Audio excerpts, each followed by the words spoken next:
Listen, I don't have any good news for you. We have gotten worse. Every year that I've come back here, it has gotten much worse because the federal government is a very hungry monster and is taking your money and is becoming now a huge plantation. A lot of people are calling it socialism. You know what Lord Acton said about the difference between socialism and capitalism? He defined it this way. He said, capitalism is the unequal distribution of wealth, but socialism is the equal distribution of poverty. And think about that, okay? And that was said many years ago. Now, if you read today's USA Today, and I try to keep up at least with the business sections in the Times, the Wall Street Journal, and when I'm on a plane, I'll get USA Today. They had a very important article about the critical issue of world debt. World debt. You saw what happened to Greece, okay? That one you could cover up. Greece is a small country.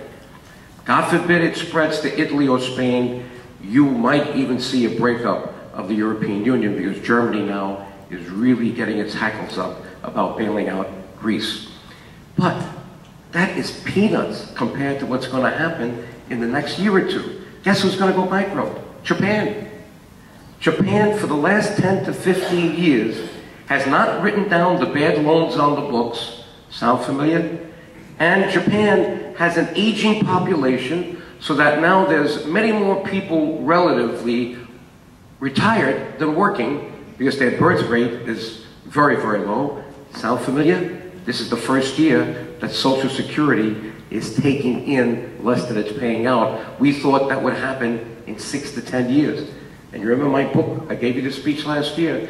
Chapter 5 of my book is Congressional Child Abuse. Send the kids the bill. I called Social Security the biggest Ponzi scheme in the world because they never put the money in the trust fund. That was just political rhetoric. There's no such thing as a trust fund, really, that put the money in it. There's now IOUs in that fund, and there's no such thing as a lockbox. That was all used to tell you that you were going to get benefits later because they thought they could keep taking it from one generation and give it to the next. And I know that, you know, everyone wants what they think they deserve, but we are leaving the next generation almost naked.